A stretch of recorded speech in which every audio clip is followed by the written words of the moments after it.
Era mais medo. Ali era mais medo e a incerteza.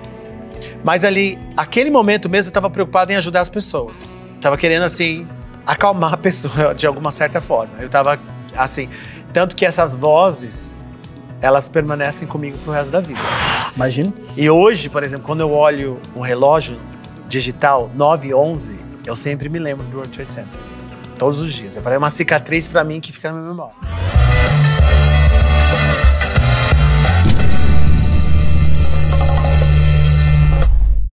Senhoras e senhores, esse, eu não falo pra todos, esse é um dos achismos mais esperados de todos os tempos.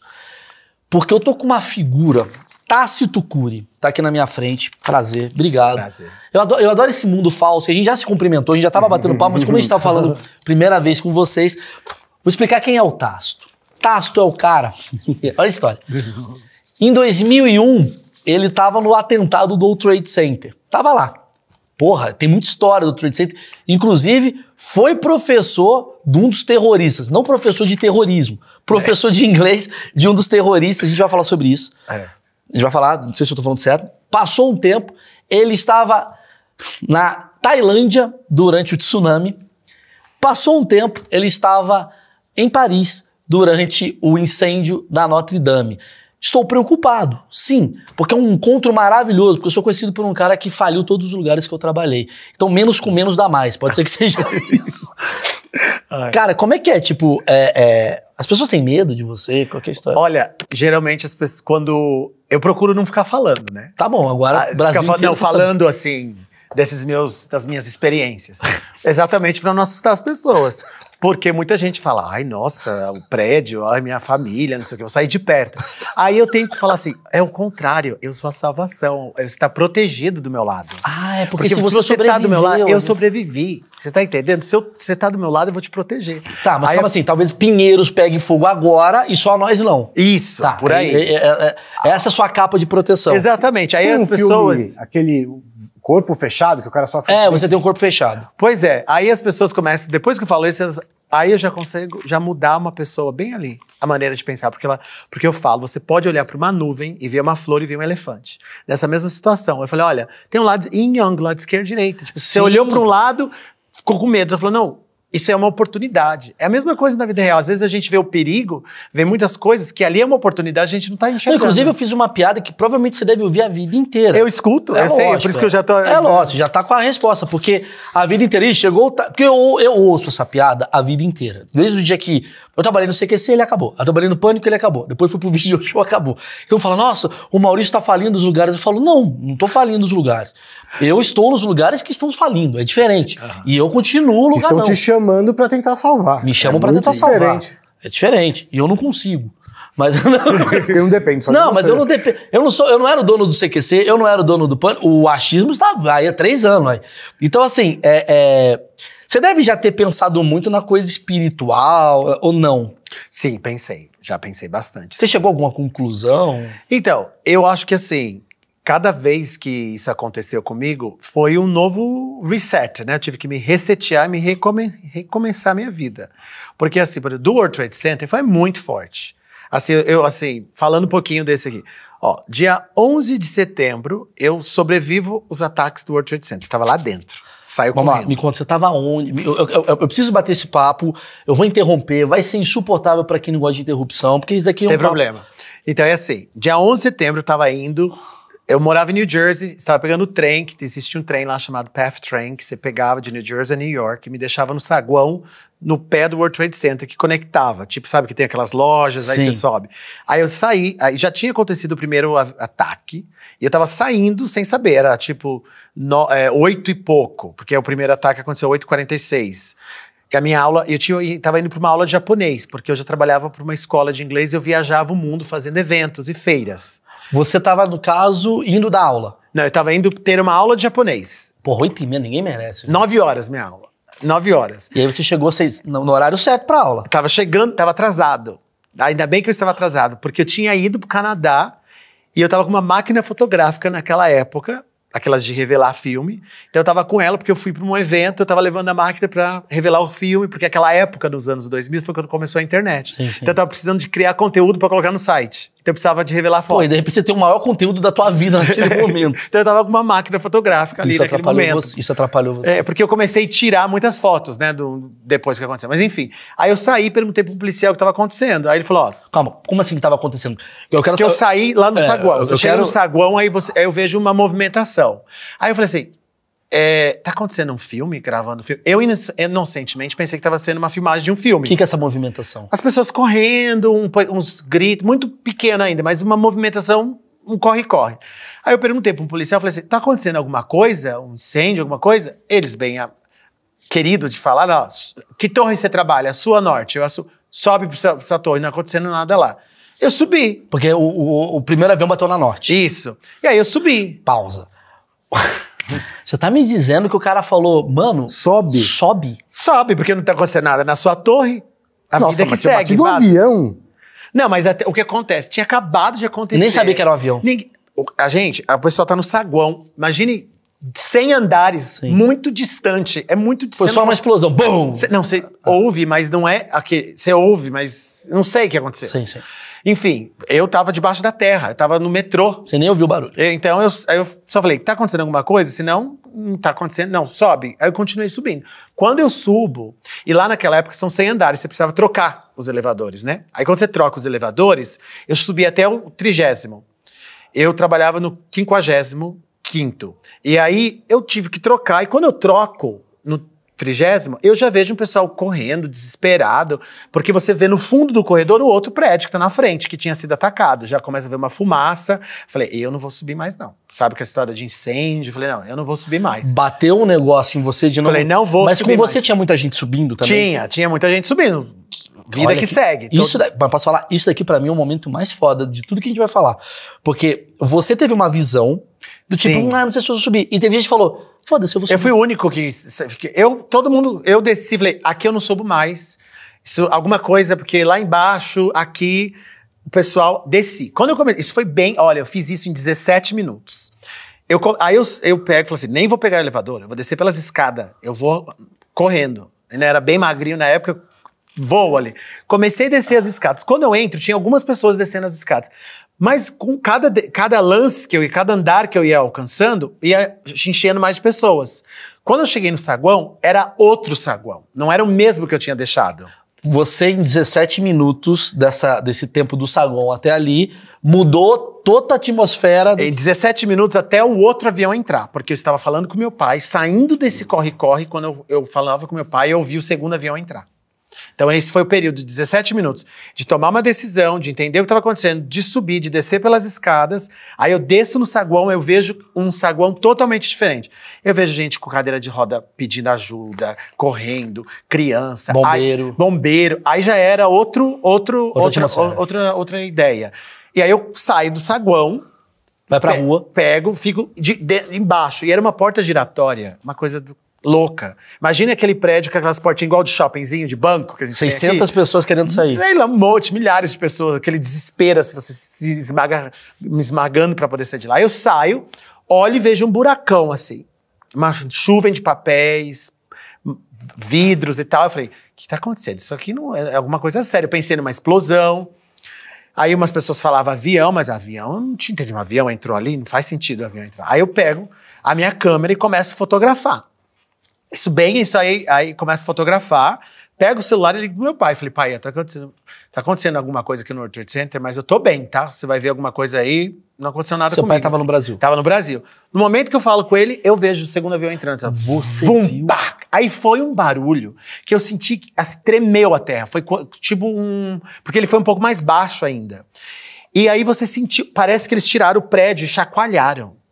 Nossa, tem gente que caiu, era um grito, era um desespero. Eu falei, não é real isso. Agora é realmente um avião. Aí você via todo mundo, as polícias, bombeiro, FBI, lá embaixo. Falei assim, gente, sai do celular, deixa as linhas livres e tal. Porque foi uma explosão mesmo, uma implosão. Vamos falar disso. Você viu o avião chegando? Eu vi o avião entrando, assim, eu acompanhei o avião. Eu tava falando com meu pai, eu acompanhei. Você tava com seu pai nesse momento, olhando pra cima e...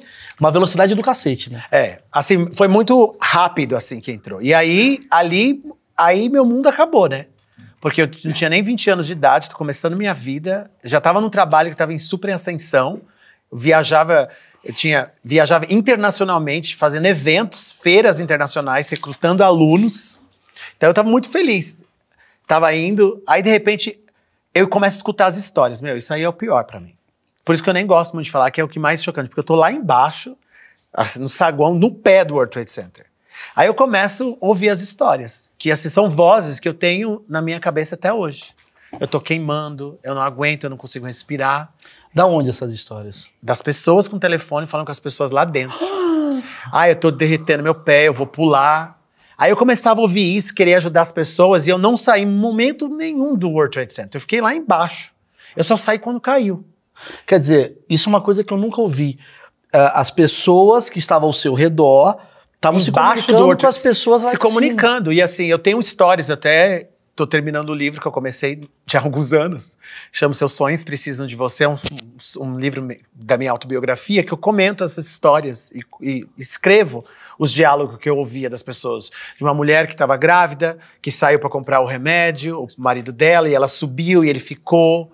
Sabe, as pessoas que queriam escrever o CPF, né, que é o Social Security, no braço para ser encontrado. Eu vi as pessoas pulando, eu comecei a registrar, tirar foto, que eu não estava acreditando. Eu vou fazer o seguinte, eu vou continuar esse papo, eu preciso falar do patrocinador, mas, cara, eu não imaginava que ia ser desse nível o papo. Vamos lá. Esses papos que a gente tem aqui no Achismos, todos eles são graças a Insider, que patrocina e faz acontecer esse projeto. Quero agradecer muito a Insider, porque graças a eles o projeto acontece. Insider, que é roupa com tecnologia, ou seja, essa camiseta que eu tô usando aqui é da Insider. Pega a camiseta, ela está amassada, você põe no corpo, ela desamassa na hora. Tem aqui, ó, tem toda a linha, tem cueca, tem boné, tem camiseta, tudo com tecnologia, meia sensacional. Tem também produtos femininos, você pode trocar na hora, não gostou, você troca. Tá em 35 países. Eu vou deixar aqui o meu cupom de desconto. Já compra agora, já garante. A gente não sabe o dia de amanhã. Certo, Elcio? Sim, vai que tem um World Vai ter um Trade Center novo aí. Mas eu que tô por aqui, né? Não, inclusive, eu já vou te dar logo pra não dar no final. Legal. Presente. Obrigado. Vai que acontece alguma coisa, já ganhou o presente. Aqui é presente. É um presente da Insider. Pode botar aí. Pode levar, é seu presente. Obrigado. Né? E é uma camiseta boa, para o atentado, tu põe aqui, né? Não fica amassado. Amassa. Aí você tava falando, aí você recebeu... São as vozes, eu escutava essas vozes na minha cabeça, porque, imagine, eu entendi que o segundo avião já tinha entrado, e eu tô no pé do World Trade Center. Eu tenho uma foto que eu tirei que parecia uma turbina de avião. E tá o pessoal do FBI com colete e tudo mais, porque foi bem minutos depois. A minha curiosidade é, a partir do momento que bate um avião... Você falou que caiu uns pedaços de papel, que imagino que tem as empresas, os escritórios e tal. Mas tu viu peça do avião caindo? Tu chegou a assistir? Então, eu não vi isso. Tá. Eu não vi isso, porque assim, eu sei que com o impacto deve ter acontecido alguma coisa, tanto que... provavelmente. Do primeiro avião, tanto que eu tenho umas fotos e o FBI, ele estava colocando don't pass, bem em volta, ninguém imaginou que aquilo fosse cair. Então eu tenho as fotos assim dos minutos depois, quando eu tinha saído, bem ali do lado do World Trade Center. E aí as pessoas, nossa, porque muita gente ficou debaixo do World Trade Center ainda, né? Mas como eu falei... Muito curioso, né? Muito curioso, mas a minha questão não era curiosidade. Eu tava vendo gente saindo daquelas portas giratórias ensanguentada. Você foi brasileiro, cara. Chorando. Você quer ajudar. Eu queria ajudar. Já é da minha... ali eu não tava nem sendo brasileiro, eu tava sendo humano. Sim. Tava sendo de qualquer nacionalidade, porque ali eu tava assim, gente, que tristeza. Não, vai dar certo, senhora, não se preocupa. Meu filho tá ali, o garçom, aí falava espanhol, aí queria se jogar. Aí começava a ficar, era uma pessoa atrás da outra, uma pessoa saindo ensanguentada, a outra com a perna quebrada, era o bombeiro entrando. Aí era essa cena, assim, eu não posso ir embora, eu tenho que tentar ajudar as pessoas. Qual foi a coisa mais pesada que você viu nesse momento? Assim? Foi as pessoas se jogando. As pessoas se jogando, assim, eu vi uma situação de pessoas, de 3, 4 pessoas de mão dada, assim, se jogando de lá de Você conseguia olhar bem o rosto da pessoa? Tava muito alto, Tava né? muito alto, não dava. Tá, mas você conseguia ver que tem 3 pessoas... Que era um ser humano se jogando, que era uma vida ali, sem esperança de resgate. Como é que tava a tua cabeça? Era mais medo. Ali era mais medo e a incerteza, mas ali, aquele momento mesmo, eu tava preocupado em ajudar as pessoas. Eu tava querendo, assim, acalmar a pessoa de alguma certa forma. Eu tava, assim, tanto que essas vozes, elas permanecem comigo pro resto da vida. Imagino. E hoje, por exemplo, quando eu olho um relógio digital 9:11, eu sempre me lembro do World Trade Center. Todos os dias. É uma cicatriz pra mim que fica na minha memória. Eu fui com o CQC uma vez gravar lá nos Estados Unidos e de alguma maneira... Isso daí era 2014, 2015, ou seja, 10 anos, 12 anos depois. E eu acho que o meu produtor fez uma brincadeira com o World Trade Center e o cara falou assim, não fala assim. Não. Porque eles não esquecem isso. Não dá pra esquecer. Porque, tipo assim, mudou a configuração muita gente morreu. De muita gente, assim. É porque é um símbolo. É a mesma coisa que eu falo. Imagina se chegasse aqui um país, imagina um país chegasse aqui e jogasse uma bomba, um avião no Cristo Redentor. Sim. Qual era a sensação que a gente ficava? Pegar ou destruísse a metade da Paulista. Mas só que o Cristo Redentor não tem gente, né? Não tem gente. Pior ainda, né? Mas você tá entendendo? Mas, é o centro financeiro muito, na Paulista. Muito pesado. Tá, desse tempo que você tava ali e tal... E esse é o primeiro dia, tá? Que tem o dia 2 e o dia 3. Eu vou chegar nisso. Não, porque eu ia chegar numa parte que era principal. Porque você tá ali, cara. Obviamente existem reações de instintos diferentes, que é... Como é que você reagiria? Eu sairia correndo, mas na hora você fala, pô, não tem como sair correndo. Não, mas correr pra quê? Ali tava todo mundo ali... Tinha chegando gente, Tava né? chegando, querendo entender, era reportagem, e o pessoal saindo ensanguentada e chorando e se comunicando lá. E eu tinha minha professora da minha aula de japonês, que eu nem sabia onde é que ela tava, nessa altura do campeonato. Você nem mandou... ela podia ter morrido. Ela podia ter morrido, mas ela saiu também. Você sabe da história dela? Sei, eu sei que ela saiu. Ela tava me esperando no escritório. E aí ela conseguiu sair depois da batida. Que bom, porque senão você talvez ia ficar a vida inteira pensando, ela morreu por causa... Sei. Agora imagina a quantidade... Olha isso, imagina a quantidade de pessoas que devem se culpabilizar pela morte de alguém que não teve... Mas assim, dependendo... Reuniões e coisas. Reuniões esperando o Herman. O Herman demorou pra pegar um carro. Porque o que eu mais escuto... Porque morreu muita gente, morreu mais de 1.000 pessoas, né? Eu acho que foram 3 mil. 3 mil pessoas. Dessas 3 mil pessoas, consequentemente, deve ter umas 10 mil pessoas se sentindo culpadas pela morte dessas 3 mil. Não, porque existe... Eu tive aquele transtorno pós-traumático, né?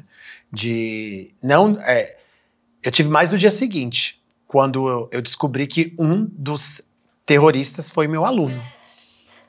Então, isso aí pra mim foi mais chocante. Eu quero chegar nisso. Então, assim, foi pra mim difícil... Foi difícil eu sobreviver ao World Trade Center, estar lá, correr e passar aquela situação. Então eu vou fazer uma linha do tempo. Interrompi mesmo, porque eu vou criar isso daqui e a gente vai falar do seu aluno lá na frente, assim eu seguro a audiência. Vamos lá. Você tava ali, você tava lá, tal, não sei o que, beleza, puta, minha professora, caralho, vou ajudar. Entendi que você foi o personagem da ajuda, de dar água, de pegar ali e tal. Só que aí, cara, quanto tempo levou do impacto pro preciso correr? Quando as torres começaram, quando a primeira torre... Tempo? 1 hora. Foi 1 hora? 1 hora. Entre o impacto, porque foi assim, a segunda torre atingida que foi a primeira a cair. Devido ao impacto, provavelmente, né? E o jeito que entrou o avião, eu acredito, Sim. né? Então, que é a torre que você iria. Isso, foi a primeira que caiu. Então, o que aconteceu naquele momento? Eu tô lá ajudando as pessoas, conversando, chorando, tentando entender o que tá acontecendo. Sem imaginar que poderia cair. Jamais. Isso aí nem passou pela minha cabeça. Pelo contrário, por a cabeça de ninguém, porque só entrava bombeiros pra resgatar as pessoas. Segurança e sair pessoas. Era o que estava acontecendo. Então, assim, ninguém pensou que fosse cair. E aí a gente tá lá um certo momento, aí começa um crack. Aí começa... Blá, blá, blá. Quando isso começa a cair, eu paro um segundo e olho pra cima pra ver o que é. E fico uns 2, 3 segundos querendo assimilar isso. Gente, tá caindo. O negócio em câmera lenta, assim, ó. Tá caindo. Você não acredita. Qual a distância que você tava? Embaixo. Me diz, assim, daqui pra cá... Não, assim, é porque... Imagina, você mora num prédio. Sim. Aí você tá bem embaixo mesmo no prédio. Você consegue ver o prédio. Você tá embaixo, você não tá na esquina. Você tá embaixo do prédio? Embaixo, no pé do World Trade Center. Você viu o barulho dele destruindo? Não, você escuta um certo barulho e você vê lá em cima. E aí você olha, aí você começa... Aí, depois de 3, 4 segundos, que eu começo a correr. Só que acho que levaram uns 3 minutos pra cair. Foi muito rápido. 3, 4 minutos. Pra aquilo cair. Porque tudo. É muito grande. Né? É muito grande, pesado e aquela coisa toda. Como é que foi sua cabeça em matéria de pra onde eu vou? Porque tá caindo. Naquele momento eu só pensei, tinha muita gente, eu pensei que eu ia morrer. Que aquilo ia cair em cima de mim. Então eu corri, assim, aí eu falei, meu Deus, por que eu não fui embora? Por que eu saí daqui, idiota? O que você tá fazendo aqui? Tipo assim, né? Porque a primeira coisa que eu pensei na minha cabeça, por que eu já não fui embora daqui? No primeiro momento. Não, fiquei ainda aqui, né? Aí eu saí correndo, porque eu tava com medo daquela bolha do concreto, o prédio virar, não sei como é que ia, eu não imaginei que ia cair daqui. Você não sabe como é que cai. Aí eu comecei a correr. Seguindo pessoas. Correndo, eu tava correndo. Eu corri até o momento que a bolha me engoliu. que já foi um pouco no final, que aí eu só saí já todo cheio de concreto e tudo Então mais. você fez parte da fumaça Da que veio fumaça. você. Eu corri, eu parei na metade da cidade. Tipo assim, não na metade da cidade. Isso aconteceu na parte do downtown da cidade, No aí sul eu parei ali. no... Isso, aí eu parei mais ou menos na 14. Você correu quantos quarteirões, você sabe assim dizer? Eu acho que eu Antes corri dele. Foi uns 40 quarteirões. Foi muito, é lá de baixo até 10, 15. Peraí, mas você tem que ganhar o prêmio, cara. A medalha de ouro. Não é. É o desespero. A luta da sobrevivência. Imagina. Ou você corre, as pessoas se escondiam debaixo de carro, entrava dentro de carro, entrava em loja. E assim, você tem que correr, não para. Como é que foi a sua reação vendo a fumaça chegando? Foi por Primeiro detrás, você, né? não, primeiro você tava correndo. Tá. E aí você viu você viu caindo? Você chegou a parar pra ver caindo ou você Não, eu nem fiquei olhou? parado um pouco olhando. Fiquei parado querendo entender quando caiu ali. E aí, quando eu realmente vi que tava caindo, que o negócio ia cair, porque até, sei lá, minha cabeça de repente só deu uma trincada, Sim, não ia sim. cair. Só uma parte. Não sabia parar. Pensei que ia parar em algum momento. Não, continuou caindo assim, ó. Aí eu falei, não, corre. Aí começou todo mundo a gritar, o desespero. Aí eu comecei, desesperadamente, correr. Aí eu parei realmente quando eu me senti salvo, mas eu já tinha sido engolido pela bolha. Então, aí eu parei. Ah, entendi. Quer dizer, então enquanto você tava correndo, a bolha de fumaça chegou tava vindo. e você continuou correndo. Sim, Que doido, cara. continua vindo. E Como é aquela- que fica teu pulmão? Como é que- Então, nesse momento a gente não pensa nada disso, né? Não, isso aqui foi na hora que correu, tá vendo? Sim, sim, Na hora sim. que cai. Assim. É, o barulho da trincada ali. Esse daí é aquele Isso, aí momento. as pessoas começam a correr. Então, eu tava muito lá, ó. Eu estava muito lá. Isso aqui é eu tava muito lá. As pessoas se escondiam debaixo dos carros. Aí, assim, debaixo dos carros, dentro do carro. Eu já tava lá dentro. Eu tava aqui lá embaixão. Caralho, e aí, velho. Caralho, é muito... Mano, tá. Ele só correu quando ele começou a desabar. quando ele começou a desabar. quando ele E sentiu a depois de alguns trincada. andares, porque eu pensei que fosse parar ainda e eu queria entender que realmente... Ele Tinha falou- outras pessoas como você que não correram? Sim. No primeiro momento? Ah, uma galera morreu nisso. Tinha um pessoal que não correu. Tem muita Idoso. gente idosa, machucada. Tinha muita gente machucada. Muita gente morreu no desabamento, né? Não morreu lá no que tava no prédio. Conseguiu em 1 hora sair ainda, evacuar, assim. Você, eu me lembro de cenas, talvez até apareça daqui a pouco, das pessoas totalmente... Cobertos pela fumaça. Ó, isso daqui que é foda, cobertas pela É isso aí, fumaça ó. e tal. Você era uma dessas pessoas. Só que eu tava ainda mais lá dentro da bolha, ó. Aí começa, isso é foda. aí eu corro, sem parar, desse desespero. As pessoas vão entrando na loja, vão fazendo... É assim, ó, entra na loja, as pessoas Olha tudo isso, entram na loja. essa parte é muito foda. É. Que passa fumaça. E você vai sendo engolido pela bolha, tá vendo? Ó, o gordinho, se É igual fudeu. esse cara que eu tava aí, mas não parava aí, ó. É isso. Olha isso. Ó, aí você é engolido pela bolha e continua correndo. Você achou que você ia morrer por falta de ar, alguma coisa? Olha as do pessoas agachadas, chorando, desesperadas. Assim. Então, assim, eu não pensei que eu fosse morrer de falta de ar, não. Eu tava com medo de ser atingido por alguma coisa, né? Porque depois de um tipo? momento Pode crer, uma pedra, uma... Não, você começa a não um- enxergar mais nada ali, ó. Você não começa a Olha enxergar. isso, cara. Você não consegue enxergar mais. Virou noite e tudo escuro. Aí você vê carro, você bate na pessoa, é uma porta de um carro aberto, aí você já não consegue É um enxergar mais inferno. nada. É um inferno. Aí você só quer ir pra um lugar mais claro possível. Essa é a sensação que a gente tem, ó. É assim, aí eu saí de lá assim, ó. Desse jeito aí. E aí a gente fica assim, é real isso que tá acontecendo, vai acabar o mundo, né? A mesma sensação que a gente tem, sabe aqueles filmes que a gente vê que Nova York tá sendo destruída? É isso que eu tive que passar na minha cabeça, que Nova York ia ser destruída. Independence Day. Um ataque alienígena, uma coisa... É isso aí, era uma coisa meio assim que tava na minha cabeça. Tá, E aí tá, quando tá. eu saio dessa bolha e entro, aí eu já começo, aí eu olho, aí eu vejo que eu tô sem salvo, um pouco ralado, machucado. Assim, ó, sento no chão, aí eu sento no chão pra respirar, pego uma água lá, e aí eu... Você pega uma água aonde? eu tinha uma pessoa ali que me deu água, Sim. cara que me ajudou ali. Aí eu olho, depois que eu corro, e aí eu vejo de câmera lenta o outro edifício desabando. E aí pra mim aquilo lá, tipo assim, realmente vai acabar o mundo. Eu pensava realmente ia acabar o mundo, que é uma bomba. E aí eu começo a escutar com as pessoas com os rádios ligados dos carros que Washington DC tinha sido atacado. Aí você começa a ficar com medo, né? O desespero do medo, assim, não, tá acontecendo alguma coisa. Não pegue metrô, porque eu tinha que voltar pra casa, eu queria ir embora. New Jersey, que é outro rolê. Que é outro rolê, que eu fui a pé, que eu não peguei metrô, eu andei até em casa. Eu andei até a 42, depois tinha um ônibus que te levava até New Jersey pra cruzar. Então, assim, a sensação era medo, desespero, e não saber o que ia acontecer. Cara, vamos lá. E aí você conseguiu pegar um ônibus? Eu consegui pegar um ônibus. Tava não, liberado? eles começaram a organizar essas coisas assim mexem muito comigo. Assim, depois dos anos eu parei de falar, porque assim, traz muita memória. É lógico. Nossa, pelo isso amor aí de pra Deus. mim, na hora que você fala da cabeça e tudo, mas traz muita memória, porque eu vi muita coisa. Assim, imagina, todo dia 11 eu falava, e me cansava muito, porque assim, mexe. Você é um dos únicos brasileiros que sobreviveu? Não, tem outros. Tem outros, assim. É assim, eu acredito que eu tenha sido um dos únicos que tem esse... Acho que estava lá, ou uns que estavam próximos. Ó, era assim que as pessoas estavam saindo. Meu Deus do céu. Tava saindo, encontrando as pessoas. Imagina encontrar uma senhora assim, toda ensanguentada, chorando, desesperada. Falei, não, vou ajudar essa mulher. Provavelmente esses três nem se conhecem, era um querendo ajudar o outro ali. Sim, Olha, sim. parece ser um paramédico ali, ó, querendo ajudar as pessoas.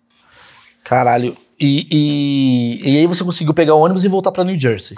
Aí depois... Imagino que depois de 3 horas, meu achismo leva a isso. Sim, seu achismo tá correto. Mas aí quando eu chego em New Jersey, aí tem um bombeiro esperando você com jato d'água, aquele jato d'água te joga assim contra a parede e te limpa. Né? E eu inocentemente nem entendi por quê. Porque eu não coloquei nada na coisa pra não respirar. É por causa que eles não sabiam se tinha alguma coisa química, alguma porção química, um problema, né? Que tivesse. Você volta pra casa. A primeira coisa que você faz é voltar pra casa.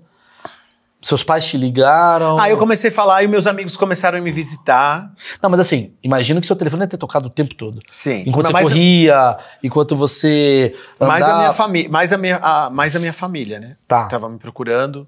Que horas você tá são e salvo na sua casa? Já era umas 3 horas da tarde. Tá, então você ficou das 9 da manhã até 3 da tarde nesse desespero. Porque... E é o momento que você começa a entender o que aconteceu. Que você liga a TV. Eu ligo a TV, começo a ver, e aí começa assim, em querer... Este momento, até o dia seguinte, os Estados Unidos, o americano, a mensagem foi muito clara dada pelo Giuliani e pelo... Giuliani, que era o prefeito da que era o cidade. prefeito, e pelo Bush, que tinha ido visitar. No dia seguinte, era a história de revanche. Olho por olho, dente por dente. Quem quer que seja vai pagar.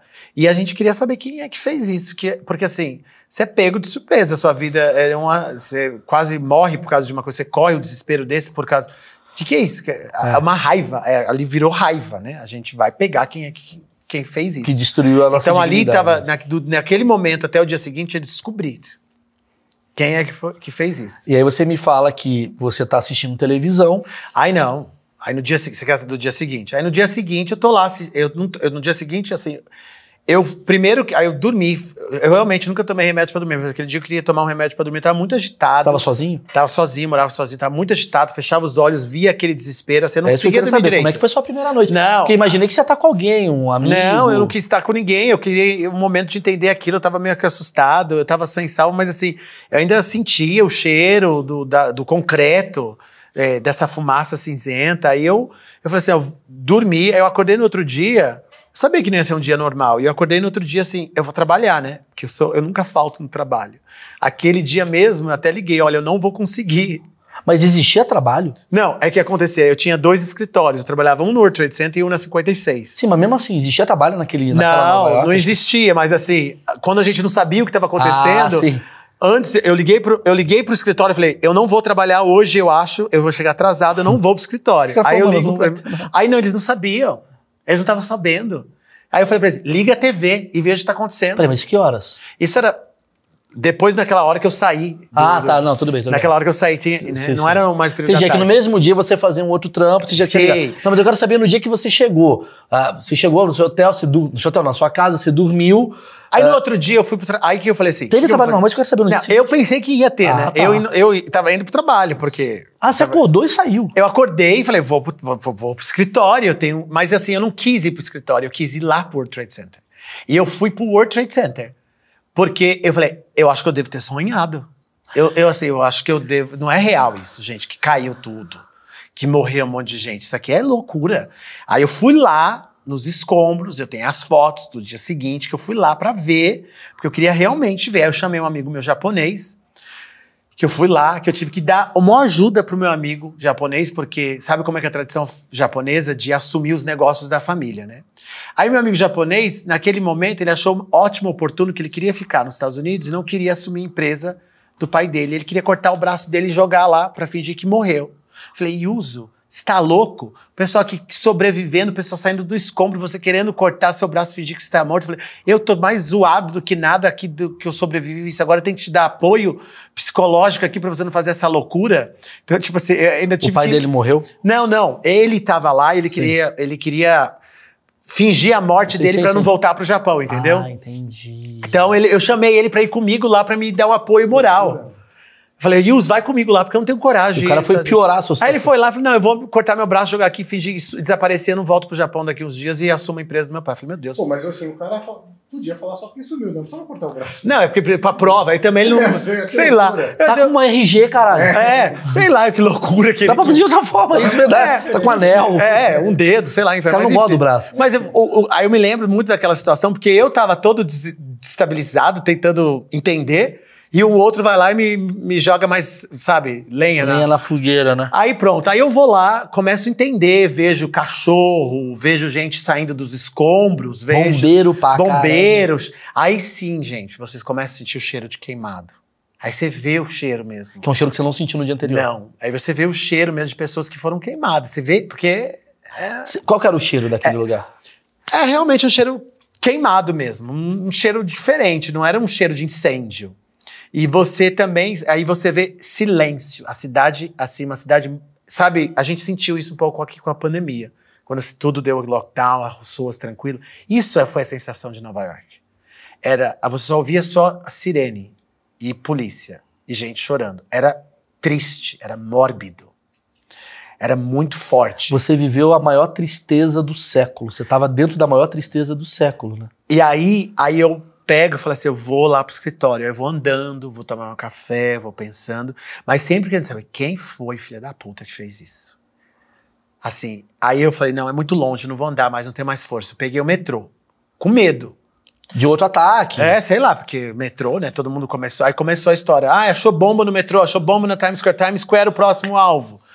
Teve muito disso. Você não pensou em algum momento voltar pro Brasil ali, naquele momento assim, não? Eu pensei, mas eu tava muito assim, eu tinha lá, eu acho que assim, eu pensei, mas eu falei, não, eu vim aqui com propósito, eu não posso... Eu sei, mas é que eu achei estranho você assim, no segundo dia que deu a merda toda, tu sair de casa. Porque naquele momento na minha cabeça, assim, cara, Nova York tá sob ataque. Mas aí eu não tinha medo, eu não tenho medo. Entendi. Eu não tenho medo. Eu sou puta, cagão. Eu não ia sair de casa nem fuder, eu ia ficar aqui vendo notícia. Não. Um Häagen-Dazsinho só. Não, eu não tenho medo. Eu falei, eu vou... Pelo contrário, eu fui lá. Pra ajudar, né? Não, eu fui lá, eu preciso ver. Assim, eu não acredito pela televisão, tenho que ir lá ver. E aí, eu pego o metrô, aí a outra escola, outro escritório é na 56. Aí eu pego o metrô, todo mundo silencioso, porque em Nova York, no metrô, ninguém já conversa, né? Dia então, desse, nesse nível... pior ainda. Aí com todo mundo com jornais, lendo, procurando saber o que tá acontecendo. Aí eu pego o Daily Post... Aí eu começo a olhar lá, ler, aí eu vejo um cara. Aí eu olho e falo assim, pô, nossa, eu fechei o jornal, de boa, nossa, cara conhecido, né, rosto conhecido. Aí passa uma estação, aí o meu sinal do celular não funciona muito bem, aí eu ligo pra Ana Marie, que era a recepcionista da escola, aí eu pergunto pra ela, Ana Marie, a gente tem um aluno chamado Al-Mushahin da Arábia Saudita aí? Esse nome aí era aluno da gente? Tá, é o cara que você encontrou na Turquia, não sei o que, não sei o que. Aí eu abro o jornal de novo, ali eu fiquei em choque. Falei, meu Deus do céu, o cara que quase tirou minha vida foi meu aluno, eu que recrutei ele lá na Turquia para estudar inglês aqui. Aí eu falei, aí eu fiquei assim, dando volta na cabeça. Qual o nome do cara? Procura aí. Joga meu nome aí, joga aí, aparece, Al-Mushahin. Só jogar meu nome, Tasto. Aluno, professor de terrorista aí que aparece. Tá. Vamos lá, quanto tempo você deu aula pra esse cara? Então, na verdade, eu não era o professor dele fixo. Sim. Porque eu onde eu trabalhava, eu tinha 3 funções. Eu fazia o PR deles, dos eventos, eu trabalhava na tradução e dava aula de vez em quando, porque eu falo algumas línguas e eu precisava sobreviver, inventar coisas. Então, eu não negava fogo lá para trabalhar. Então, sempre, de vez em quando, eu dava uma aula uma vez por semana. Mas então, eu conheci ele numa feira internacional das pessoas que têm vontade de estudar, fazer intercâmbio. E eu tinha uma... Na Turquia? Na Turquia, que eu tinha ido 3 meses antes. E eu tinha um booth, né, um local lá, com a promoção de levar as pessoas. Então, ele foi uma das pessoas que eu recrutei numa feira educacional. Esse daí? Aí, chegou. Você lembra dele bem, assim? Lembro. Eu lembro, eu fui até fazer compra com ele na Gap no dia que ele chegou. Então, eu me lembro de todos os detalhes. Então, você joga aí e você vê. Ele fez o que no atentado? Ele era o piloto. Esse que quase tirou minha vida. Ele era o piloto da segunda torre? Da segunda torre. Que veio... Caralho! Era o piloto. Jogou meu nome aí pra você ver? Joguei. Tá vendo? Joga meu nome e saiu o meu amigo aí do lado. Puta merda. Me conta isso, peraí. Cara, isso aqui é muito... Cara, que foda. Que foda. Não, ainda é muito gente... difícil bater papo com esse cara. Deve ser uma merda pra ele sentar numa mesa. Porque ele começa a contar essa história e ninguém quer contar a história. Essa história é a melhor de todas. É o truco da história. Não, e a gente tá na primeira ainda. Calma, a gente vai chegar. Vamos lá. Esse cara, então, ele era... Tá, você recrutou ele na Turquia e tal. Gente boa. Então, essa foi a minha primeira pergunta que o FBI me perguntou, né? Mas aí, só antes de eu te responder, deixa eu te falar uma coisa maluca, né? Então, assim, eu tô lá no metrô, gente, com um jornal, e vejo que o aluno, o cara que quase tirou minha vida, que é o causador disso tudo, eu conhecia. Imagine a minha cabeça naquela hora. Assim, meu Deus do céu, é minha culpa. Ai, Eu trouxe o cara para os Estados Unidos, vou me matar, eu vou ser preso, eu vou ser deportado. Eu trouxe terrorista para os Estados Unidos. Primeira coisa que veio na cabeça. O que eu faço? Eu fiquei com mais medo do que no outro dia. Porque eu falei, tem que ligar, eu tenho que avisar. Fiquei com muito medo. Aí você falou, você ficou com medo, assim, porque eu conhecia, aí tá lá, tenha mais informações, ligue para um número, etc, etc. Eu sabia tudo do cara. Aí eu falei, não. Aí eu não pensei, aí eu fiquei com isso na cabeça, mas eu me senti, naquele momento eu não podia ser omisso.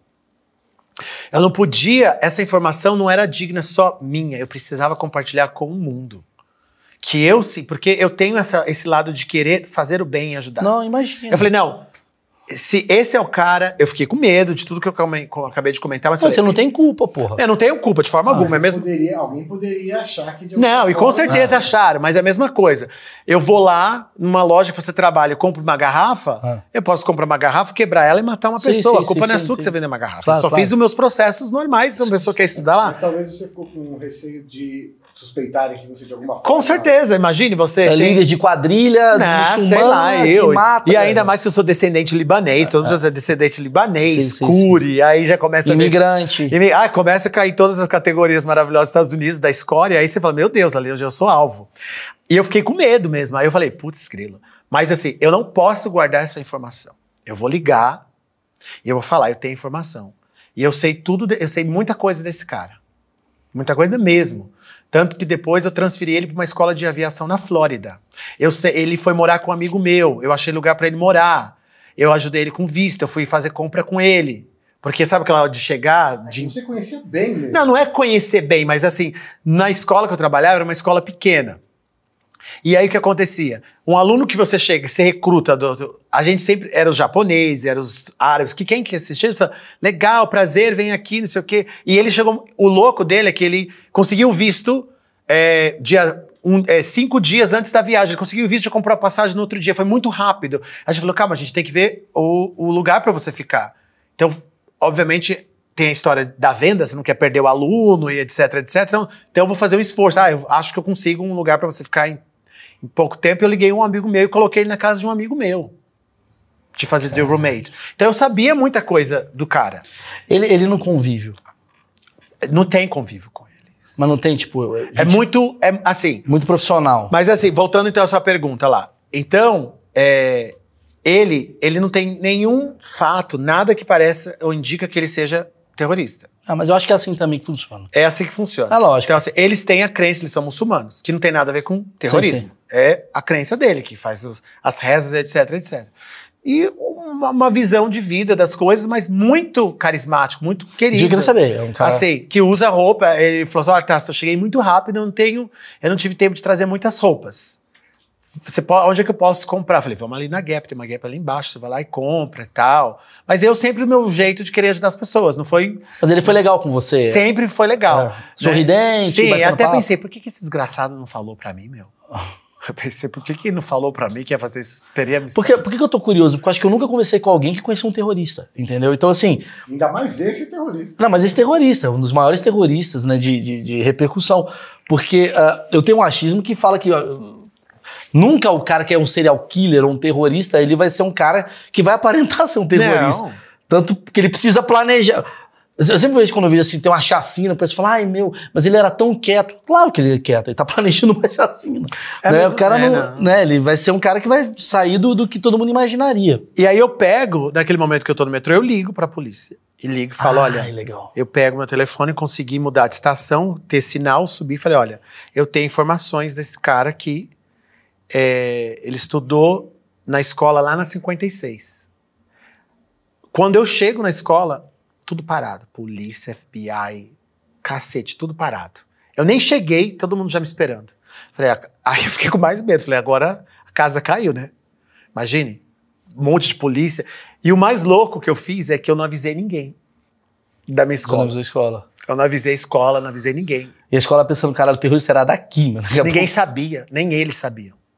Aí chega a polícia, FBI, tudo, só faltou um helicóptero ninja lá na escola. Aí eu que dei a ligação e falei. Como é que foi? Como é que é esse papo com a FBI? Foi... Não, o FBI... O cara te leva pra uma salinha. Não teve todas essas coisas de filme. Foi lá, né, foi lá na escola mesmo. Ele entendeu que não era minha culpa. Aí eu até numa das reportagens mostra a prova que ele fez. Olha, até aqui os documentos dele. Então eu dei todas as informações normais, escrevendo como ele era. Você já sabia que ele era piloto? Não, mas a gente tinha uma única sede na Flórida, do lado de uma escola de aviação, e ele transferiu pra lá. Pra aprender Pra escola que ele estudou. E aí todos os terroristas do 11 de setembro tinham visto de estudante. Era uma maneira fácil de entrar nos Estados Unidos, através do visto de estudante. Os voos saíram da onde? Newark, saíram de Newark, os dois... Saíram do mesmo lugar, os dois? Saíram do aeroporto de Newark, se não me engano, de New Jersey. Onde que fica? Nem New Jersey. Saíram. Pertinho. Perto. Assim? É tipo Onde ele mora? Saiu ali os dois aeroportos. Eu não sabia que o voo tinha saído. Não, esse do World Trade Center, porque Aí teve o de Washington, que de era Washington, que foi ali perto também, né? Baltimore, não sei. Baltimore, foi uma coisa do tipo. Que interessante, cara. Então, tá. Como é que fica a tua cabeça? Então, aí que eu te falei, demorou um tempo pra eu entender que Tem nada a ver com você. tem nada a ver comigo, né? E aí eu me senti assim, aliviado, me senti assim que eu dei essas informações que deve ter contribuído pra entender um pouco da Que é história. o lado bom do problema, que você tava me falando no começo. Exatamente. Eu falei assim, eu acho que essa informação ajudou, né? De uma certa Você mais contribuiu do que atrapalhou. Exatamente, né? Então foi bem isso. E aí esse foi o dia seguinte, né? No dia 12 de setembro. E no dia 13 de setembro eu sou mandado embora Da escola? empresa.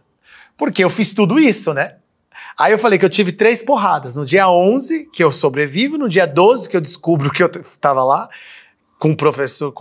E no dia 13, que eu fui mandado embora. Mas qual que é o critério o cara ter te mandado embora? Porque eu lembro que eu chamei toda a polícia, chamei todo mundo. Sim, mas caralho, teve um ataque, um atentado, você tem informação. Mas não podia, porque eles acharam que eu fui demais, que eu deveria ter comunicado a escola, os donos da escola. Mas assim, eu me senti na obrigação de falar, eu não fiquei nessa dúvida. Eu sei uma informação tão valiosa pro mundo, eu fui e falei. Sim. Eu fui e abri o jogo e falei tudo. Os caras te demitiram. Aí que acontece? Aí eu tô lá, aí eu tô no dia 14, começando minha vida do zero, literalmente, cara. Aí eu não tenho trabalho, não tenho nem 20 anos de idade, tô morando num país totalmente novo. Caralho. É assim, acabo de sobreviver, vejo tudo isso, a minha cabeça tava assim, a milhão, né? Você teve dificuldade de arrumar emprego depois? Nessa área, sim. Porque mudou todo o esquema de visto de estudante, mudou toda a história de estudar internacionalmente. Mas você ficou com o rosto? É o cara que deu aula pro terrorista? Não, um pouco, viu? Assim, eu me lembro, eu fui pra Turquia, eu era reconhecido aqui também no Brasil, assim, eu fiquei um pouquinho marcado, assim. Alguém desconfiou que você poderia ter dado dicas? Porque assim, imagino que no primeiro momento, pô, tava dando aula pro cara. Tá, mas você tá dando aula pro cara, quem disse que você não chegou e deu dica? Ó, pega o avião, vai pra cima. Não, isso aí não, porque... Nunca teve essa desconfiança. Eles queriam saber as conversas, né? As pessoas queriam entender, né? O estereotipo. Entraram né? no seu e-mail, isso que eu quero saber. Fizeram tudo, Ah, né? fizeram uma Faz limpa. tudo, né? As pessoas fazem... Descobre familiares meus que eu nem sabia que eu tinha. Jura que eles foram até lá? Tudo, nossa, tem um... Porque a polícia foi na sua casa, essas coisas? Não, na minha casa não, mas estudar quem você é, e o seu relacionamento, Sim, que talvez sim, você pra ver tenha os tido. e-mails que você mandou pro cara. Isso, da escola. Teve uma investigação. Uma busca, né? Uma busca. Caralho, E e aí foi quanto isso. tempo você levou pra arrumar emprego depois? Então, na verdade, eu nunca consegui. Aí eu peguei... eu tinha uma viagem marcada. Fazer um tour Marrocos, na Turquia e no Egito. E aí eu falei assim, bom, eu vou viajar. Assim que os aeroportos abriram, Vou relaxar a cabeça. eu vou... Porque eu acredito que quando você viaja, você abre Reconecta. realmente, você se reconecta. E eu Concordo. gosto muito de viajar. Aí eu falei, bom, eu vou viajar. Tô nem aí. Aí eu fui, viajei. Aí aconteceu um incidente que também até descrevo. Eu cheguei em Tashkent Square, na Turquia. Tava no farol. E um homem, ao cruzar, se explodiu na minha frente. Foi o primeiro atentado que teve lá na Turquia. Aí eu falei, não, isso aí tá de brincadeira, né? Eu vi aqui... Quanto tempo depois? 10 dias depois. Nossa. Eu tenho esses documentos. Peraí, me conta aí. Você viu ele antes de explodir? Não, eu não vi quem era. Eu tô aqui pra atravessar. E veio você não presta Você atenção. tava a pé? Tava a pé. Num lugar chamado Tashkent Square, lá na Turquia. E aí tem uma pessoa vindo e se explode. Porque é tipo numa Praça da Sé, digamos, um lugar movimentado. Grande e tal. Não é muito grande, mas tem uma certa movimentação ali na Turquia. E aí um cara se explodiu assim, puf! Do nada, assim. Assim, eu já tava com medo de viajar. Medo, mas eu me desafio muito. Mas aquilo pra mim foi assim, aí que eu fiquei com a história que eu não queria mais sair. De ficar meio que no hotel, mas eu ainda tinha uma viagem pro Egito, que era o segundo, sabe? Você foi? Fui. Me conta desse cara que explodiu. Como é que é uma explosão? É um barulho do caralho? Como é que é? É pedaço de corpo no chão e muito sangue. Tu viu a cabeça do cara? Explodiu, pegou fogo. Eu só vi fogo. Mas assim, colete lá. E aí, aquilo lá ficou pra mim pro resto da vida, porque assim, no sentido assim que eu já tinha medo, né? Aí virou aquela paranoia de entrar em avião, aquela paranoia de passar em aeroporto, de tirar tênis, Não, de é uma bomba. paranoia que assim, não adianta você tá na rua. E ficou aquela história, ficou um pouco até nos Estados Unidos da história do árabe, do muçulmano. Né? Eu tava num país muçulmano. Sim. E aí você já começa a ver que... Eu não queria ter esse preconceito, mas eu olhava para as pessoas e já pensava que ela podia ser um homem-bomba a qualquer momento, homem ou mulher. Ninguém quer ter preconceito. Mas eu começava a ter esse medo porque ficou essa... Não é xenofobia, mas ficou uma coisa estigma, assim... é um estigma. Um estigma, Lógico, estigma. você viveu um negócio aqui, viu outra coisa aqui. Não, e aí eu falei... Aí eu comecei a entender que o nosso mundo começou a mudar mesmo. Que começou a ser um mundo perigoso. Sabe aquele perigo que a gente sente aqui um pouco no Brasil, de medo de ser assaltado? Sim, sim. É um perigo agora de terrorismo, que a gente nem comenta aqui no Brasil. Porque querendo ou não, um assalto, a gente consegue entender, sendo brasileiro, onde não pode andar, o que não fazer. Mas com o negócio de homem-bomba, tu não tem essa informação. Não. Onde tem os melhores homens-bombas, onde fugir. Não, e assim... Não tem. Qual é o foda. típico homem-bomba? Se ele é assim... Meu Deus... Você não consegue nem se proteger pelo preconceito. Não, e assim, aí eu já fiquei pensando, puta, eu podia estar... Eu tava aqui, ele tava saindo, ele cruzou, esperou um pouquinho e explodiu. Mas esse homem-bomba aí da Turquia, né? Sim. Também era uma exceção, uma coisa que aconteceu, não era uma coisa que... Acontece Não, é porque você esporadicamente. não sei se você se lembra, mas teve muitas coisas assim, das revoltas, de atentado. Eu não me lembro muito. Teve mas muita coisa soltas Sim, sim. em vários países. Me lembro que teve uma explosão num trem na Espanha. Tava tendo uma porrada Não de se coisa. preocupe, eu tava por lá também. Dia 11 de março de 2005, na Atocha. Eu tava fazendo um estágio lá. Mas isso aí e também é outra do... Assim, eu não posso falar tudo, porque senão eu vou citar todo mundo. Mas esse aí também, 11 de março de 2005, no Atocha. Tava fazendo um estágio. Você tava, onde que foi isso? Na estação chamada Atocha. Você tava ali? Eu tava tomando café na estação de trem. Isso aí também aconteceu. Isso é dia 11 de março, dia do meu aniversário. E Mas assim, Peraí. quais teorias já te falaram, né? Outras pessoas. Caralho. Talvez, por que você estava em tantos eventos assim, Olha, meu, trágicos, digamos assim? Eu nem penso mais. Não, Assim- algumas pessoas já chegaram para você, seja uma explicação espiritual, de destino, sei lá, qualquer. Muitas pessoas me alguma- perguntam, mas eu não sei o que dizer. Mas não é possível que você não tenha uma curiosidade, porque são muitos fatos que aconteceram. Você já foi invidente? Não. Mãe de santo, cacete. Não foi. Caralho, Não foi. meu velho. Não foi. Quanto tempo você... Qual a distância que você tava do incidente lá da Espanha? da Eu não explosão? estava muito perto, eu estava dentro da estação. Sim, sim. Mas foi 2005. Que foi o próximo, quer dizer, você viu... A primeira grande merda que tu viu foi o Trade Center. Sim. Da segunda foi a da Turquia. Não, isso. É que aconteceu. Assim, o que ele tá falando assim é até louco. Assim, eu realmente. Você é o Mexeu Forrest muito. Gump da tragédia. Sei Ele tá lá, sempre- mas assim, comecei a pensar. Eu comecei, quando ele fica falando assim dessas coisas, começa a pensar, meu Deus do céu. Tanto que minha mãe, hoje, quando acontece uma coisa, ela me liga, né? Pra saber se eu tô lá. Literalmente. Porque assim, quando tem. Você tava no Covid também, né? Ah, não, tem. Tava em Covid. Wuhan, só falta falar. Não, eu não- vi o cara que comeu morcego, Maurício. Você tava Eu não tava em Wuhan, mas assim, o dia que foi decretada a pandemia, dia 11 de março, e eu estava Seu dentro aniversário. do meu aniversário, dia 11 de março, eu estava dentro de um avião todo vestido para uma guerra química, indo para Bora Bora, e fiquei preso lá alguns dias. Foi um dia que fechou tudo, eu estava a caminho.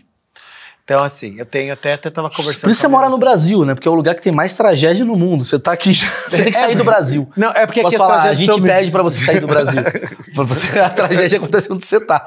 Sai do Brasil. Lembra que aqui é proteção. É né? proteção, tá, vamos lá. E aí, tá, você viu a porra da explosão. E tem, eu acho que um grande evento, né? Um evento não no sentido positivo, mas um evento no sentido de o que aconteceu, de acontecimento, que foi o tsunami. O tsunami. Tu tava na Tailândia. Dia 26 de dezembro de 2004. Caralho, eu lembro disso muito, cara. É o aniversário da minha irmã, a gente tá indo. Não, peraí, sua família que tá fudendo tudo. Porra. Você tava onde nesse dia do tsunami? Chegando na Tailândia. Ah, porra, é você, irmão, desculpa. Eu vou ter que sair daqui hoje, cara. Eu tenho muito... Não, você vai me proteger, vai andar comigo. Então, dia 26 de dezembro de 2004, eu tava chegando na Tailândia. Eu tinha já viajado bastante. Então, assim, só pra recapitular rapidinho na linha do tempo.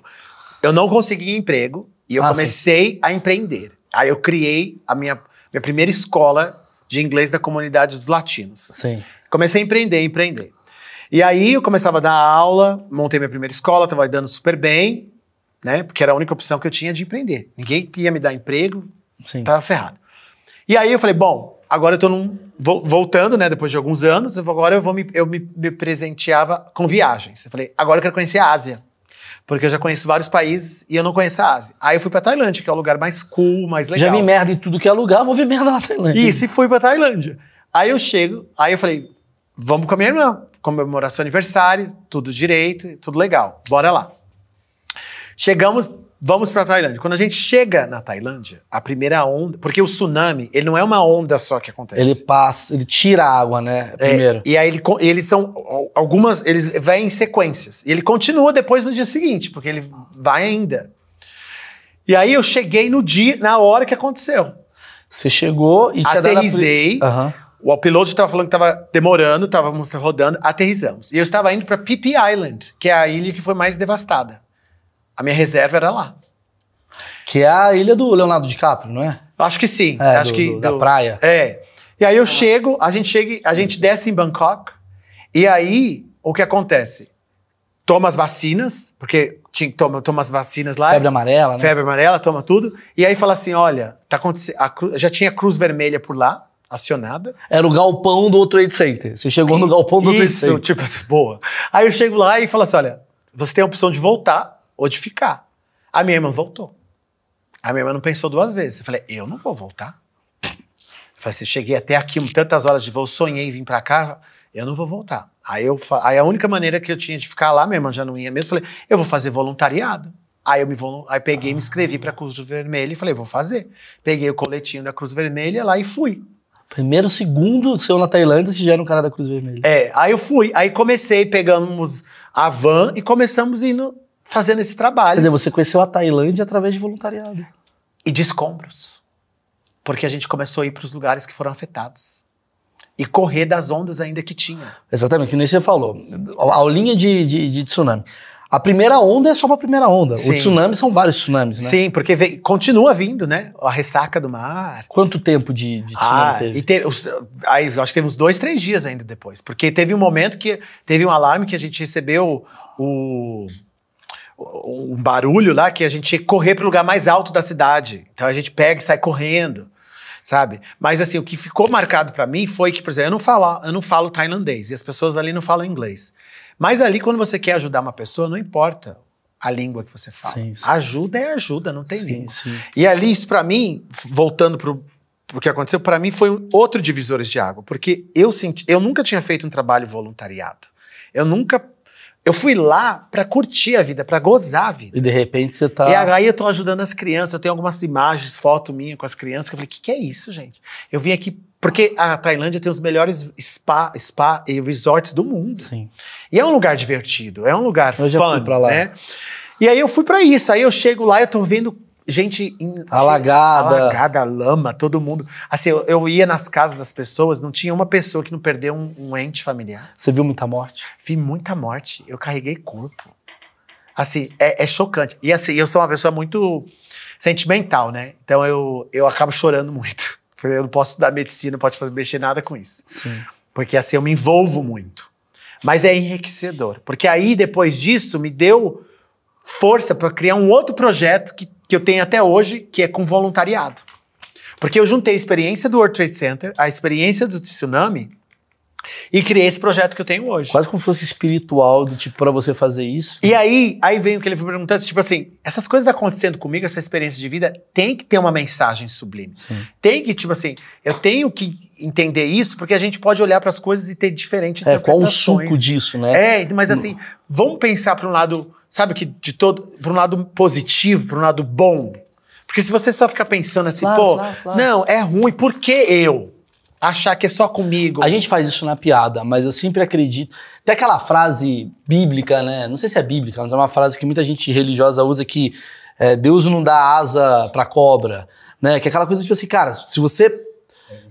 Deus não dá cruz que você não vê. Também tem essa. Deus não dá asa pra cobra e também Deus não dá cruz pra quem não consegue carregar. Que é, se tu tá vivendo isso, é porque tu talvez, espiritualmente, se acredita, cara, talvez eu consiga. Minha irmã não consegue. Eu consigo. Então eu vou lá suprir uma missão que eu tive. Eu tenho uma história, rapidinho, só pra gente bater papo de história, que eu trabalhei no CQC durante muito tempo. E a história da minha vida que eu falo, eu fui caçar tornado lá no... Flórida, Texas? Não, porra nenhuma, fui em Oklahoma. Nossa, pior ainda. E tinha acabado de acontecer um atentado não, um acidente lá Desastre natural, Moore, nome da cidade, Moore. E eu fui com a equipe do CQC pra entrevistar. E, cara, minha cabeça fez assim, pum, mudou. Porque você vê gente triste, morta, uma merda. Carro de cabeça pra baixo, escombro, sonhos, porque a casa do cara é o sonho do cara, foto.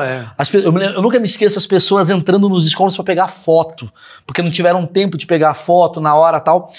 E eu nunca me esqueço que eu tava ali sentado, entrevistando, aí veio um carro com comida. Eles perguntam pra mim se eu queria comida. Eu falei, não, cara, eu sou só jornalista. Ele falou, não, pega comida e tal. Eu comecei a bater papo com o cara, eu falei, cara, de onde vocês são? Ele falou, eu sou de Seattle. Eu falei, cara, mas vocês estavam aqui? Não. Assim que a gente soube que teve o incidente, eu saí e vim pra cá. Eu falei, e o seu emprego? O brasileiro pergunta, não, o cara me dispensou pra eu fazer isso. Não é? E aí eu comecei a entender, porque assim, o brasileiro ele é muito generoso, tem essa coisa, mas a gente não faz esse tipo, obviamente tem gente que faz, não tô falando de todo mundo, mas às vezes eu vejo uma coisa meio pobre, nossa, quando tem um caminhão capota, a primeira intenção da pessoa é pegar as coisas, não sei o quê, e não entender, cara, que o quão faz bem, cara, é quase que ego. Tu ajudar a pessoa faz tão bem pra você, faz tão bem pra tua alma, que é quase como quem faz isso entende que você vai ter que fazer isso sempre. Você teve... Sim, não, de fato. Assim, em primeiro lugar, por exemplo, o voluntariado hoje, ele é obrigação nos Estados Unidos quase. Hoje, se você não é contratado, se você não tiver uma experiência voluntariada. Sim. O que acontece é Foda a gente demais tem o problema, cidadania, né? Mas o fato aqui mas isso tem mudado, porque a pandemia escancarou a outra versão da sociedade do mundo. Sim.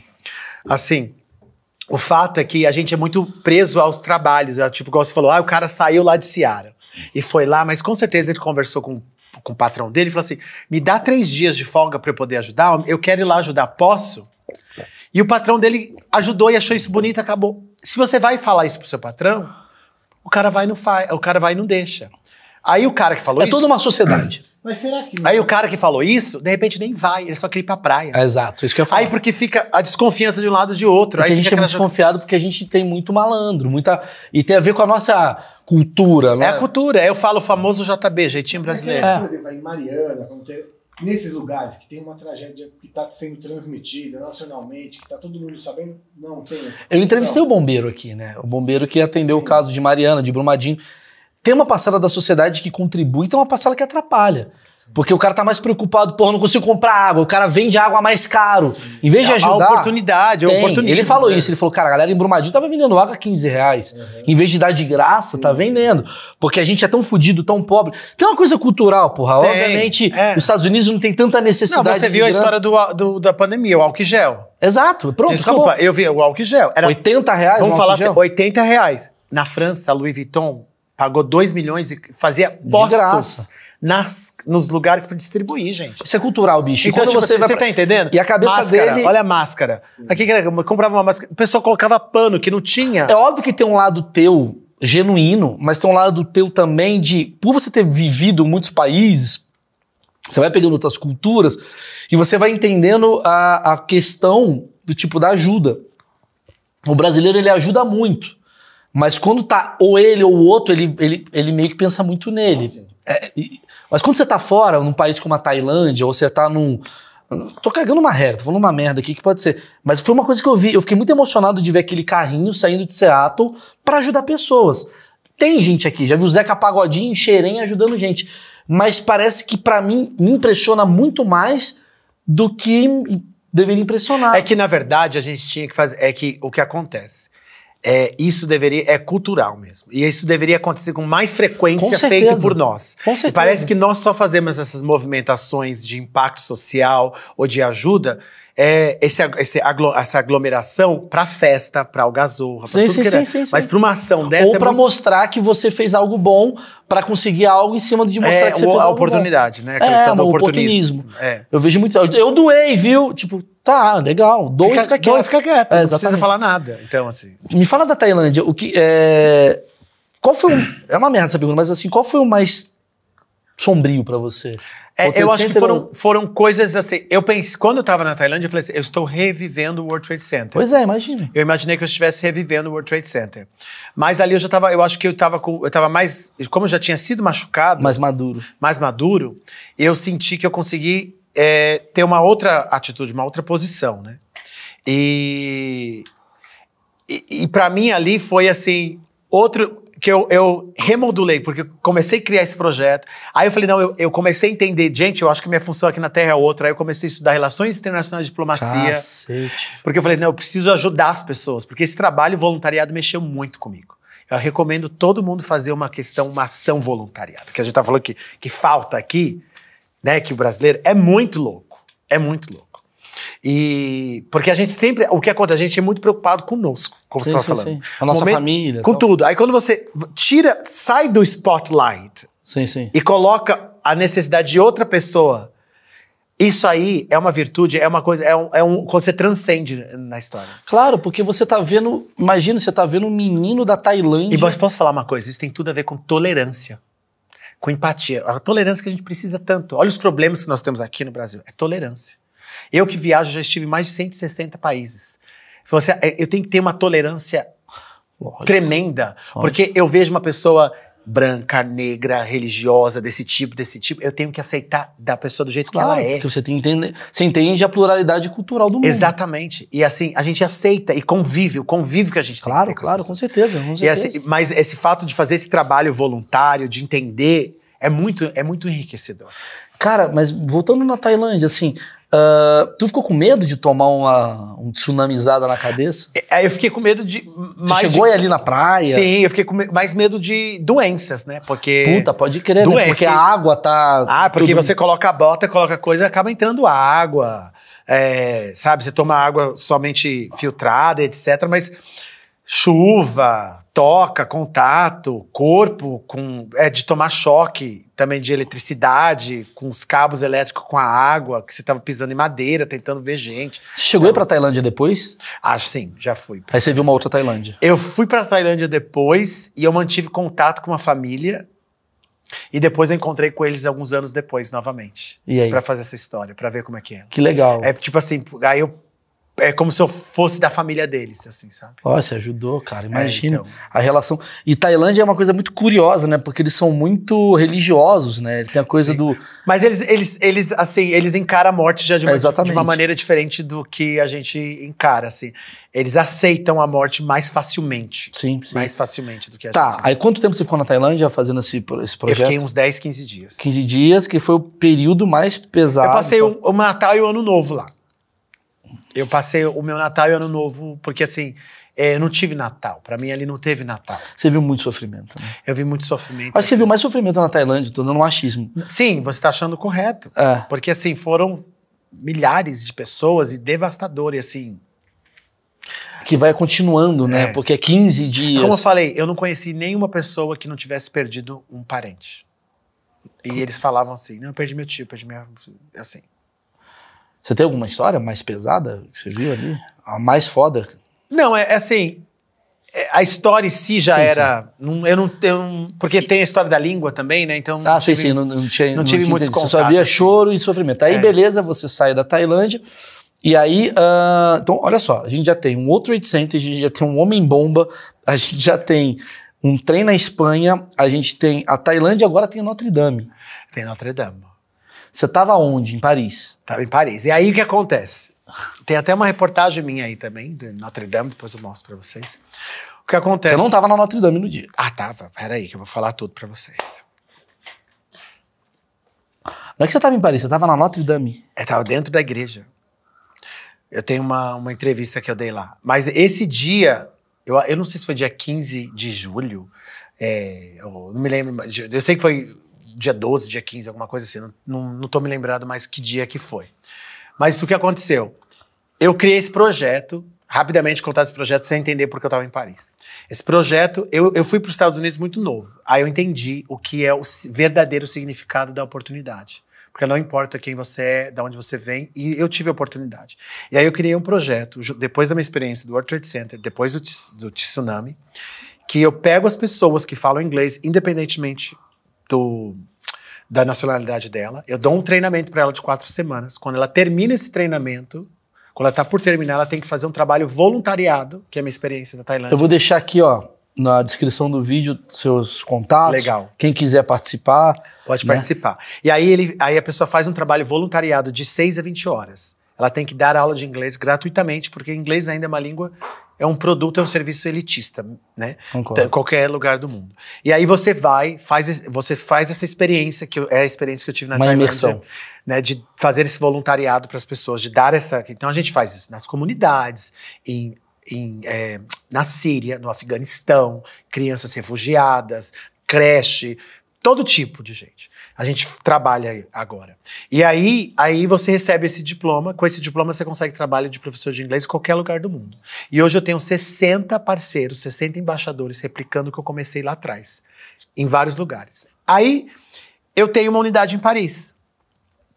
E nesse dia eu tinha uma reunião com o meu contador. E eu resido lá em Paris também, muito próximo, no Saint-Michel. Então, eu passo na frente da igreja todos os dias, é meu caminho. E eu tenho, acho que umas 300 fotos, um selfie, que eu tenho em frente à igreja. E eu fui à igreja muitos anos atrás para ver aquelas vidraças lá dentro, que é muito bonito. Os mosaicos. Os mosaicos, é assim. E é muito turista, muito cheio. E aquele dia não tinha turista, porque estava tendo obra. Aí eu entro, aí eu falo assim, eu vou ficar tirando selfie, porque eu não aguento mais essa foto de selfie. Falei, eu acho que eu vou entrar na igreja. Eu tô cedo ainda pro contador. Porque eu ia a pé, porque eu adoro andar em Paris a pé. Aí eu falei, eu vou entrar na igreja e vou tirar umas fotos novas, que eu tô precisando renovar minhas fotos. Aí eu entro na igreja, tá acontecendo uma missa lá no fundo, daí eu começo a tirar as fotos. Aí eu começo a tirar as fotos, Aí eu vejo o padre falando incendia, uma coisa assim. Eu falo francês, mas pensei que fosse uma passagem bíblica. Alguma coisa de inferno, Deus, incêndio. Nem prestei atenção. Quando começa a correria, o pessoal sair da igreja, aí eu saí, aí a primeira coisa que eu falo, é impossível que tá tendo um incêndio, mas também a gente nunca pensa, pra ser sincero, a dimensão do negócio. Então assim, se tava acontecendo incêndio, eu pensei que ia pegar só uma coisa pequena e fosse apagar, não que virasse o que virou. É uma coisinha que vai muito rápido. Não, é uma coisa que vai muito rápido, mas você não, quando, tipo assim, World Trade Center, essas coisas que aconteceram, eu não pensei que ia tomar essa magnitude. Sim. Sabe? Então, mas nessa vez, quando eu já passei algumas coisas na minha vida, aí eu fico pensando, eu na igreja tá acontecendo isso, gente, meu Deus do céu. Aí eu saio da igreja, fico bem próximo e começo a ver o incêndio. E eu fico embaixo, próximo da igreja, até começar a chegar os bombeiros e começo a registrar tudo, tirar foto. E eu fiquei o tempo todo até o Pentágono ali cair. E aí, ali pra mim foi uma coisa muito... assim, triste, até esse momento que eu fiquei circulando ali em volta, porque aí eu comecei, porque Paris é uma cidade muito eclética religiosamente, né? Você tem muitos muçulmanos, você tem cristãos, você tem judeus, e aí ali não tinha religião naquele momento. As pessoas choravam, rezavam, se ajoelhavam, e eu comecei a ver tudo isso, chorar junto com elas, abraçar pessoas desconhecidas, porque é muito mais do que um símbolo, né? Quantas pessoas estavam na igreja nesse momento? Só tinha missa, o pessoal da missa. A missa tinha ali umas 40 pessoas. Era uma missa pequena, só os primeiros bancos. E tava tendo o pessoal da obra. Você tinha 40 pessoas, mas onde você era uma dessas pessoas? Tava as pessoas na missa, né? A igreja é muito profunda. Aí você tem os primeiros bancos que estavam sendo ocupados pelos fiéis. Então eu tava na parte totalmente de trás. Mas nessa parte de trás tinha quantas pessoas? Tinha poucas pessoas ali também. É que geralmente com turismo ali dá umas 500 pessoas. Sem turismo, que foi assim, quer dizer, o que é mais bizarro, né? Não tinha muita gente. A probabilidade é muito pequena, cara. Não, eu nunca entrei. Realmente, eu acho que eu entrei na igreja, acho que eu tinha 15 anos de idade. Qual foi a causa desse incêndio, né? Eu acho que foi cigarro. Obra, né? Cigarro do pessoal da obra. A causa foi incêndio. De incêndio foi o pessoal fumando. Francês fuma demais. Então, assim... E o cara foi preso? Não consegui. Foi acidente. Não, então o cara fui eu. Ali tem informação que foi o cara que estudou com ele que fumou. Eu perguntei. Olha, aqui nada contra. Eu pensei que tinha sido um português, porque grande parte do pessoal era português. Eu fiquei perguntando, deixa eu descobrir quem era que tava lá, que eu conhecesse alguém. Aí você falou, hoje eu não vou abrir jornal não, mano. Você descobriu que, puta, foi o cara que eu dei aula, caralho. Alguém fez um curso lá. Foi o cara que eu ensinei a fumar. E você? Caralho, meu irmão. Porque quando você me falou assim, tava lá, eu falei, tava em Paris, você tava dentro da igreja. Tá, quando você passa por uma alfândega e o cara olha seu passaporte, ele não faz umas contas do tipo, esse dia, não sei se esse cara vai... Eu parei de viajar no dia 11. Eu tô evitando. Depois da pandemia, que eu fiquei preso uns dias em Bora Bora, que foi dia 11 de março. Preso, só deixando claro, preso por conta da quarentena. Da quarentena. Não foi foi justamente o dia que o Macron, né, que rege também a França, a Polinésia Francesa, decidiu que era uma guerra. Não sei, fez um discurso, falou que era uma guerra. E a partir de hoje tinha que todo mundo ficar dentro de casa. E aí no voo só tinha eu. No avião, aí tem uma foto, só eu, vestido de branco, morrendo de medo, porque as notícias que a gente via era... Eu acho que eu digo assim, eu sou um sobrevivente, mas eu falo que todos nós que estamos aqui hoje é um sobrevivente, que sabe o medo, lembra que a gente tinha medo de pisar, de tocar, eu não sei se no começo no Brasil isso foi assim, mas nos Estados Unidos e na Europa era uma coisa, você tinha medo do ser humano que ficava qualquer pessoa do seu lado. E nos primeiros dias eu fiz um TED Talk no dia 8 de março, e eu fui para uma cidade lá na França fazer esse TED Talk, e eu vi as pessoas caindo no metrô.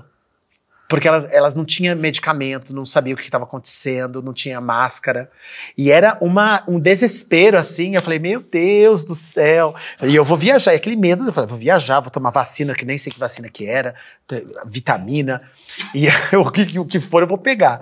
E eu entro no avião, naquele aviãozinho pequenininho, pra ir pra Bora Bora, vestido todo de branco, com uma guerra química. Eu e o piloto. E duas comissárias. E o piloto não foi o terrorista dessa vez. Não, essa vez não foi. Tácito, eu vou finalizar com uma pergunta. Que eu acho. Você já deu um pouco dessa resposta, mas, cara, pra mim, acho que tem uma aulinha por trás de você, assim, que é uma aula de sobrevivência. A gente tá falando de sobrevivência. O que você aprende sobre sobrevivência? Eu sei que você pode ir pra um caminho e tal, mas eu queria. Vamos lá. Tu tava dentro dos maiores acontecimentos. Que nem eu falei, você é o Forrest Gump da tragédia. Você tava dentro dos maiores acontecimentos do mundo. Eu não sei como é que é a tua vida, familiar, não sei o quê, mas que aula, que lição que você pegou disso tudo? Bom, eu acredito, assim, eu sou sonhador. E mais importante de ser sonhador, eu sou realizador. Então isso assim, o que me deu mais vontade de viver. Assim, eu já falei, essas coisas me fortalecem. O que te não mata, te fortalece. E é literalmente isso que eu entendo. Então assim, eu entendo que eu tenho um propósito maior, eu me sinto bem ajudando as pessoas. Então, assim, é uma alegria, uma comoção grande e eu fico vendo isso. Então, assim, e eu acredito que não só essas histórias que eu comentei aqui, mas todos os outros projetos que eu faço, de impacto social, voltado à educação, geração de renda. Então, isso me dá mais argumento, me dá mais força para criar esse tipo de projetos. Porque, assim, o meu propósito é esse. Você já chegou a bater papo com pessoas que estão passando por doenças terminais, coisa do tipo? Sim. Porque eu acredito que a tua cabeça deve ajudar muita gente, porque, tudo bem, o seu tá baseado em fatores de sorte e tal, mas tem um lado teu também que é quase que, né, incentivador, assim. Não, esperança. Eu falo com muito jovem me procura. Muitas pessoas me procuram nas redes sociais, eu sempre estou respondendo, falo, às vezes faço um live ali. Porque assim, hoje a pandemia fez com que o jovem, perdesse esperança. Esperança profissional. Hoje a gente tem de cada 3 jovens, saiu um relatório ontem, de cada 3 jovens está no nem. Sabe o que é o nem? Nem estuda, nem trabalha. Isso aí é o quê? É a locomotiva da onde a gente vai pro futuro. Sim, eu sei disso. Agora imagina o jovem que a economia que tem que crescer, tem que fazer. Não estuda nem trabalha, não tem esperança. Hoje um me ligou e falou assim: eu tô com crise da ansiedade. Eu queria conversar com você pra você me ajudar. Então, assim, sabe, é isso. Então, eu vejo nesse papel de querer criar essas ações para ajudar as pessoas. Então, é isso. Cara, eu só tenho a agradecer, cara. Achei um puta papo. Eu achei muito legal. Eu acho que você é um cara que pode contribuir muito. Eu acho que... Pô, adorei, cara. Não tenho o que falar. Espero que... Pô, olha o que a gente trouxe aqui. Tácito Curi. Tá aqui na descrição do vídeo, as redes sociais dele, o projeto dele. A gente vai dar uma moral porque a gente faz isso. A ideia desse projeto é essa. Dá uma moral pra gente, dá o like, porque ajuda pra cacete a sair da bolha. O YouTube é uma dificuldade do caralho. A gente é sobrevivente também aqui no YouTube. Dá um like, compartilha esse vídeo. Se você gostou, fala, cara, assiste a história desse cara, porque muita coisa pode abrir tua cabeça em relação a isso. E agradecer você, Tácito. Obrigado, meu velho. Demais, cara. Obrigado. Valeu, gente. Obrigado aí. Tá. Que do caralho.